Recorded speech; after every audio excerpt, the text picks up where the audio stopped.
राम राम मंडळी, तर स्वागत आहे माझ्या मुलामध्ये. मी ओंकार कुंभार, राहणार औसा. तर आज सकाळी 6लाच लवकर उठून घेतलं होतं. त्यानंतर ब्रश वगैरे सगळं आवरून घेतलं. आता तुम्ही म्हणता सकाळी लवकर का बरं उठलाय, तर आपण जाणार आहोत आजपासून सकाळी जिमला. तुम्हाला माहित असेल की मी संध्याकाळी जिमला जातो माझ्या मित्रांबरोबर, पण आपण आजपासून जाणार आहोत सकाळी. मी जिमची बॅग उचलून घेऊन चाललो होतो, तेवढ्यात जिम दिसली. मग जिमला थोडं जवळ गेलो आणि जिम करायला लावलं, तर तिनं म्हणली मला जाऊ नका जिमला. तिला म्हणालो की थांब थोडं, लगेच येतो जिमवरून. मग आपण थेट निघालो जिमला. मग आपण आपली अशी गाडी उचलली आणि थेट निघालो आपण आपल्या जिमच्या रस्त्यानं. जिमवर आल्याच्या नंतर आपण आपल्या बाउन्सरला आणि आविष्कारला कॉल केला. त्यांनी दोघं आल्याच्या नंतर आम्ही थेट निघालो मग जिममध्ये. ही दोघं तर नकोच म्हणाल ते सकाळी जिमला, संध्याकाळी चांगला आहे म्हणलं. ते मी कसं तर कन्व्हिन्स करून त्यांना घेऊन आलो. सगळ्यात तर आपण वॉर्मअप केला, वॉर्मअप वगैरे झाल्याच्या नंतर आपण आपल्या बाउन्सरला त्याला विचारलं आज काय करायचं तर त्याला म्हणजे काय चेस्ट आहे. त्याला म्हणलं की बाबा मला करून दाखव कसं करायचं. त्यानं म्हणलं ठीक आहे चल दाखवतो. मग त्यानं दाखवलं आता. त्याला मशीन करताना बघितलं तर माझ्या पूर्ण अंगाला घाम सुटला. मग म्हणलं बाबा तूच कर सगळं. मी काय असं बसून बघ लागतो.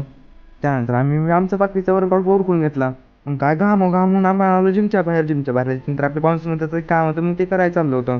तुम्हाला खरं सांगायचं झालं तर मी तर काय झालोच नव्हतो घाम, पण आपल्या बाउन्सरला तर लय घाम आला होता बघा. त्या दोघांनाच त्यांच्या घरी सोडून आपण थिएटर आपल्या घरी त्याच्यानंतर आंघोळ वगैरे करून घेतलं. मग काय सगळं आवरून घेतलं आणि बसलो थेट नाश्ता करायला. नाश्ता होती पोहे. पोहे वगैरे सगळं खाल्ल्याच्या नंतर थेट आलो आपण आपल्या कॉलेजला. तुम्हाला माहीत असेल की आपल्या कॉलेजमध्ये आपले प्रॅक्टिकल चालू आहेत. मग आपल्याला ऑलरेडी लेट झाला होता प्रॅक्टिकलला जायला. मग आपण कसं कसं धावत बघा गेलो प्रॅक्टिकल द्यायला. मग काय थेट प्रॅक्टिकल देऊन आपण आलो वर्गाच्या बाहेर नंतर आपल्या मित्रांवर आपण चाललो होतो कॉलेजच्या बाहेर जायच्यानंतर थेट उचललो आपली गाडी निघालो घराकडे. तर तुम्हाला माझा व्लॉग आवडल्यास तेवढं लाईक करून चॅनल सबस्क्राईब करा. पुन्हा भेटू माझ्या नवीन व्लॉगमध्ये.